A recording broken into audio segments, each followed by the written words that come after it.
जय हिंद बच्चों। देखिएगा, हमने आपको पॉलिटी में कहाँ तक पढ़ा दिया था। पॉलिटी के पार्ट 6 बन चुके हैं हमारे। पार्ट 6 तक हम आपको पढ़ा, पार्ट 6 तक की वीडियो आपके पास पड़ी है पॉलिटी की, जिसमें हम अनुसूची बता दी थी। भाग कितने होते हैं, तो 22 भाग होते हैं। आर्टिकल कितने होते हैं, आर्टिकल हमने आपको बताया 395 होते हैं नंबर वाइज। अगर काका का करके जोड़ेंगे तो कितने होते हैं, 470 होते हैं। ठीक है, भाग 22 होते हैं। भाग 22 में हमने आपको भाग 4 तक की फुल वीडियो बना चुके हैं, 4 तक। और भाग 5 में आते हैं हम लोग। देखिए भाग 5, ठीक है, भाग 5 में आते हैं। तो भाग 5 में कहाँ तक दिया गया, भाग 5 में आपने 52 से लेकर 151 तक होते हैं। 151 में भी हम आपको आर्टिकल 1 से लेकर 100 तक की हमारी 110 तक हम पूरी बना चुके हैं। आपको 110 तक की क्लियर वीडियो आपको हम क्या कहते हैं इसको, आप लोग डिस्क्रिप्शन क्या कहते हैं, उसे बोल भी नहीं पाते हैं, वो मेरे जवान पे नहीं आता। उसमें लिंक दे देंगे, आप लोग देख लीजिएगा उसे। ठीक है, हमने 110 तक बना दी थी। आज हम 111 से पढ़ेंगे। ठीक है, आज 111 से देखते हैं। देखिएगा 111 में क्या बताया गया, विधेयक पर राष्ट्रपति की अनुमति। हमने 109 में जो चीज बताई गई है कि कोई भी बिल विधेयक जिसे पारित किया जाता है, पहले उसकी ड्राफ्टिंग की जाती है, फिर मंत्री के पास जाता है, मंत्री संसद में लेके जाता है, फिर राष्ट्रपति के पास जाता है। देखिए, ठीक है, फिर राष्ट्रपति के पास जाता है। जब उसकी ड्राफ्टिंग होती है किसी की, जैसे जीएसटी बिल अपना आया था, तो अगर उसकी ड्राफ्टिंग की, ठीक है, उसकी अगर ड्राफ्टिंग कर रहे हैं तो ड्राफ्टिंग कौन करता है, अपने सचिव लोग करते हैं। सचिव लोग आईएएस के रैंक के होते हैं, वो ड्राफ्टिंग करते हैं। ठीक है, वो ड्राफ्टिंग करते हैं, फिर वो मंत्री के पास जाता है। मंत्री जब संसद में लेके जाता है, मंत्री जब उस बिल को संसद में लेके जाता है, उससे पहले वो राष्ट्रपति अनुमति लेता है कि सर, इस समय तो मैं द्रौपदी मुर्मू तो कहेंगे मैम, इस समय हम उसे लिए जा रहे हैं, हम इस बिल को पास कराने के संसद लिए जाए, तो राष्ट्रपति उस पर अपनी अनुमति दे देता है। ठीक है, राष्ट्रपति उस पर अनुमति दे देता है। तो उसी अनुमति देने के लिए 111 आर्टिकल 111 में राष्ट्रपति की अनुमति को बताया गया है। इसकी फुल डिटेल आपको हम पिछली वीडियो में बता चुके हैं, एक बार आप देख लीजिएगा। ठीक है, अब आते हैं 112 आर्टिकल 112 में क्या दिखा गया है, बजट। देखिए, हमारे संविधान सभा में बजट शब्द का उपयोग नहीं किया गया है। आप बजट शब्द का हमारे संविधान में बजट शब्द का उपयोग नहीं है। बजट शब्द का नहीं है तो किसका उपयोग है, उसमें है वार्षिक वित्तीय विवरण। वार्षिक वित्तीय विवरण बजट, इसका उपयोग दिया गया है, इसका नाम से उपयोग किया गया, वार्षिक वित्तीय विवरण। देखिए, जो बजट है, बजट में क्या होता है, बजट से ना पैसा निकलता है, ना बजट से पैसा आता है। ठीक है, बजट से पैसा आता भी नहीं है, ना बजट से पैसा निकलता है। और बजट पेश करने का अधिकार किसको होता है, जब अपने लोग देखते हैं कि मंत्री होते हैं जो क्लोजिंग के टाइम पे, जो वित्त मंत्री होते हैं, ज्यादातर वित्त मंत्री होते हैं, वो अपना बजट पेश करते हैं कि हाँ, हमें यहाँ पर अपना पुल बनाना है, उसके लिए 20 लाख की लागत आएगी, या हमारे रेल मंत्रालय बजट पास करने के लिए दुनिया भर का सिस्टमेटिक होता है, दुनिया भर का पता नहीं क्या क्या। मतलब अपने ऐसे मान लीजिए, अपने ऊपर बाल से लेकर पैर के नाखून तक पूरे शरीर की जांच होती है, ऐसे ही बजट में पूरे देश का चक्कर किया जाता है, पूरे देश का हाल होता है। क्योंकि हाईवे, उसमें रोड भी है, सेना के लिए भी क्या सुविधा किए जाए, रेल के लिए क्या सुविधा किए जाए, अपने 28 राज्य हैं, इन सभी को क्या क्या दिया जाए, फिर सेंट्रल की और चीजें होती हैं, आरबीआई बैंक है, इन बैंक को क्या स्थिति, सारी चीजें, हाईवे, रेल, ट्रेन, ट्रैफिक, जो भी है, मान लो दुनिया भर की बजट के बारे में, एक एक चीज के बारे में बताई जाती है। ठीक है, तो उसमें बजट में सिर्फ क्या होता है, सिर्फ भाषण दिया जाता है। अब बजट पेश करने का अधिकार राष्ट्रपति को होता है, लेकिन राष्ट्रपति खुद ना करके वो किसी भी मंत्री से करा सकते हैं, किसी भी मंत्री से करा सकते हैं, चाहे वो रक्षा मंत्री से करा लें, चाहे रेल मंत्री से करा लें। वह ज्यादातर तो वित्त मंत्री से ही कराते हैं, वित्त मंत्री ही पेश भी करते हैं, ज्यादातर वित्त मंत्री से कराते हैं। विजय राष्ट्रपति किसी भी मंत्री से बजट पेश करा सकता है। अभी पिछली बार जब हमारे अरुण जेटली थे, उस समय पीयूष गोयल रेल मंत्री थे, तब अरुण जेटली की किडनी थी, तो उस समय बजट पेश किसने किया था, वित्त मंत्री अरुण जेटली थे, तो उन्होंने पीयूष गोयल ने किया था बजट पेश, जो हमारे रेल मंत्री थे। ठीक है, तो वार्षिक वित्तीय विवरण में सिर्फ भाषण दिया जाता है कि कब कौन सा खर्चा कहाँ पर किया जाएगा, कौन सा खर्चा हम कहाँ पे करेंगे, जिसे वो बजट बता दिया जाएगा कि हम जाकर उत्तर प्रदेश के अपने फर्रुखाबाद जिले में एक पुल बनवाएंगे, बस इतना भाषण बता दिया जाता है, पुल बनवाएंगे। और भाषण की एक चीज ये बताई जाती है कि भाषण देते समय उन लोगों को एक संभावना होती है कि हमारा कितना पैसा आएगा और कितना खर्च होगा, मतलब कितना आएगा और कितना खर्च होगा। जैसे अभी मान लीजिए हमारा एक महीने की सैलरी आएगी, 10,000 रुपये सैलरी आती है, 10,000 रुपये आती है, 10,000 रुपये सैलरी आनी तो हमें पता होता है कि हाँ 10,000 आएगी, 5,000 का एक मोबाइल लेंगे, 2,000 रुपये का कपड़े लाएंगे, 1,000 रुपये घर पर देंगे, 2,000 रुपये दोस्तों के साथ खर्च करेंगे, 10,000 खर्च होगा। हमें पता है ना कि अगले साल क्या होगा।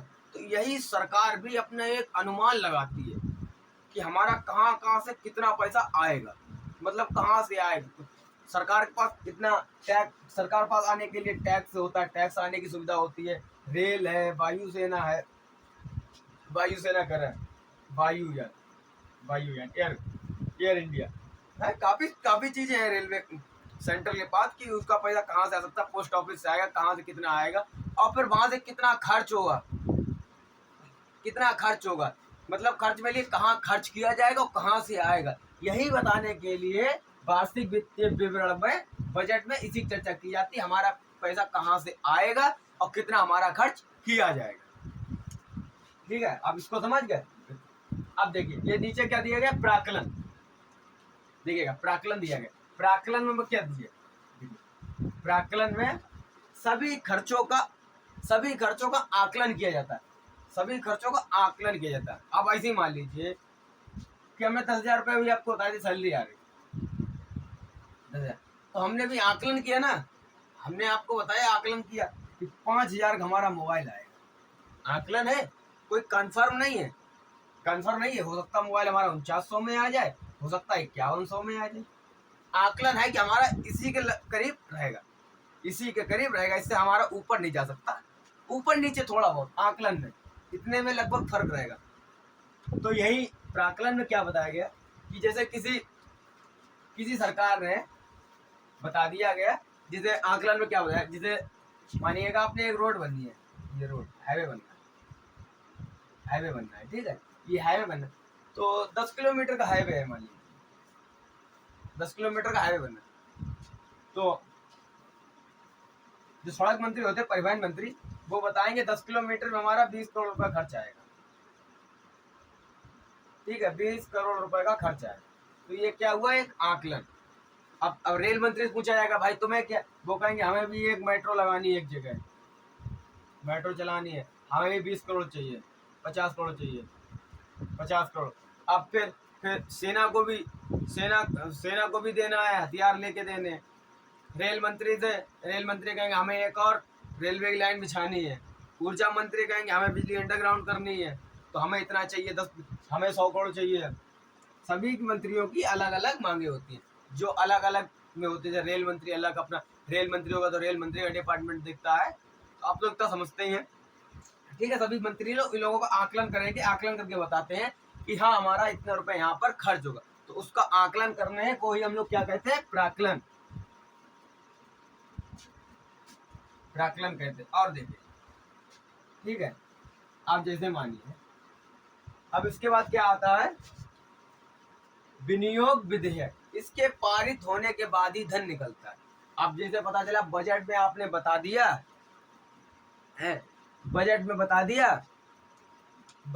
दिया कि हाँ हम इतना रुपए यहाँ खर्च करेंगे, इतना हमारे 500 रुपये वहां से आ जाएंगे, हम 400 रुपये यहाँ खर्च कर देंगे, 100 रुपये हम रख लेंगे, मतलब 500 आएंगे, 100 संचित निधि में पड़ रहेंगे, सरकार अपना पैसा कहाँ रखती है, RBI में, तो 400 रुपये का हम यहाँ पर खर्च कर देंगे, ठीक है। तो इसमें बजट में ये सब बता देता है, और वो प्राकलन में ये बताता है कि हाँ हमारा 400 रुपये यहाँ पर हमारे खर्च किए जाएंगे, कहाँ पर खर्च किए जाएंगे, यहाँ पर, इतना सिर्फ बता दिया जाता है, होता कुछ नहीं है उस समय, बता दिया जाता है।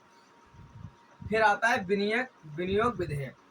विनियोग विधेयक में बस इसके पारित होने पर इधर निकले विनियोग, इसको कहाँ पारित किया जाता है, इसको पारित किया जाता है संसद में,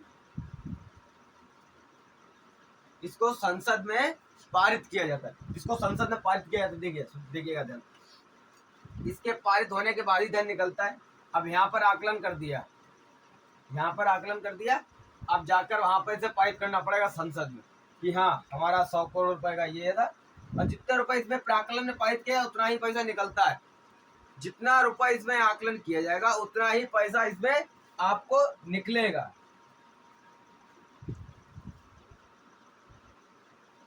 हाँ, इसके पारित होने पर ही धन निकलता है, ठीक है। और इस जब तक ये पारित ना हो तब तक इसका धन भी नहीं निकलेगा। जब तक ये पारित ना हो तब तक इसका धन भी नहीं निकलेगा। और जितने रुपए की चर्चा इसमें की हो आकलन में, हमने आपको बताया कि हमारा ये रेल मंत्री ने कहा कि हमें 10 करोड़ रुपए चाहिए हमारी रेलवे लाइन बिछाने के लिए, तो जितने रुपए चर्चा की जाएगी उतना ही रुपए विनियोग विधेयक से पैसा निकलता है। इसीलिए इस संसद को, विनियोग विधेयक में संसद को कहा गया है, संसद को राष्ट्रीय धनरक्षक का कोष भी कहा गया है। राष्ट्रीय धनरक्षक भी कहा गया है संसद को। संसद के बिना पैसा कहीं से नहीं निकल सकता। सरकार का जितने सरकारी खजाने जितना ही पैसा है, बिना संसद की इच्छा से पैसा नहीं निकल सकता। बिना संसद के इसे पारित किए बिना पैसा नहीं निकाल सकते। पैसा कब निकालना है, क्यों निकालना है, कितना निकालना है और कहाँ लगाना है, सारी चर्चा करने के बाद ही संसद से पैसा निकलता है। इसीलिए इसे राष्ट्रीय धन रक्षक भी कहा जाता है, ठीक है। तो एग्जाम में आ जाता है कि राष्ट्रीय धन रक्षक किसे कहा जाता है, संसद को कहा जाता है, ठीक है। संसद को राष्ट्रीय धन रक्षक भी कहा जाता है। अब देखिए, अब आता है अतिरिक्त अनुदान। अतिरिक्त अनुदान, जब धन कम पड़ जाए तब 115 का उपयोग करके अतिरिक्त धन निकाल सकते हैं। 115 में दिया है अतिरिक्त अनुदान, जब धन कम पड़ जाए,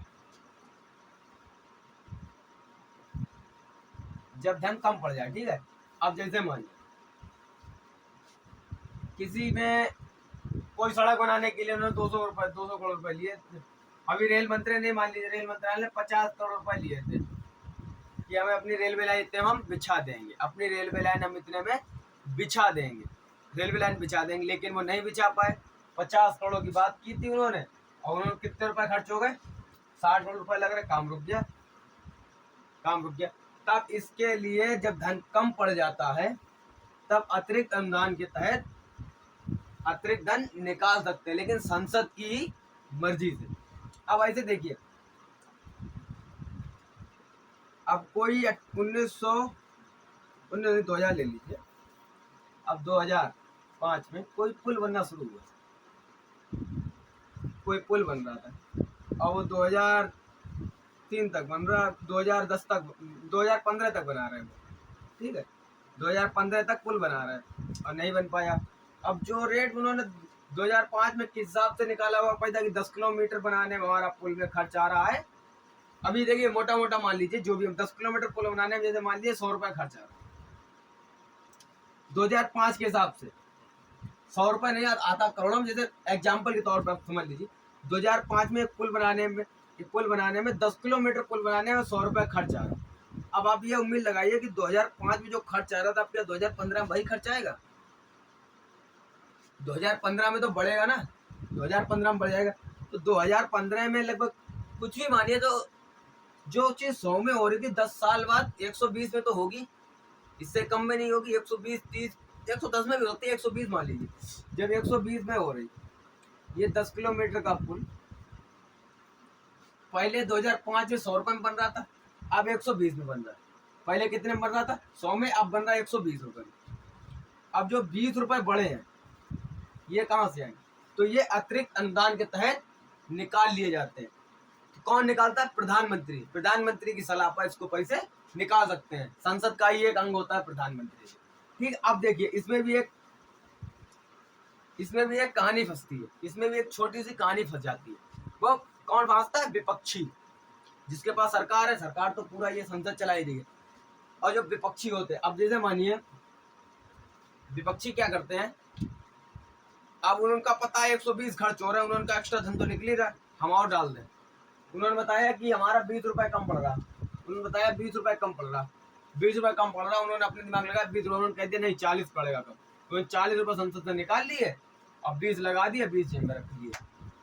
यहाँ तो 20 रुपए की बात हो रही, वहां तो करोड़ों का होता है फिर। अब कोई पुल बनाने में जैसे मान लीजिए करोड़ों में लेते हैं, उनका 50 करोड़ रुपए खर्चा आएगा, उन्होंने निकलवा लिए 100 करोड़, 100 करोड़ निकलवा लिए। अब 50 जगह हो सकता है 40 खर्च हो जाए, या 45 या 50 ही खर्च हो जाए, तब भी 50 कहाँ गए, जेब में गए।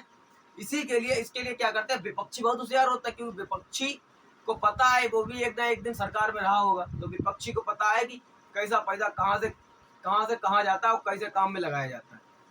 ठीक है, तो आप इसे जरा नोट कर लीजिए। फिर अभी आपको हम बता रहे हैं इसमें, फिर जब विपक्षी जब क्या करता है, फिर कटौती लाता है। कटौती लाता है, कैसे लाता है, इसे नोट कीजिए, फिर हम आपको कटौती बता रहे हैं।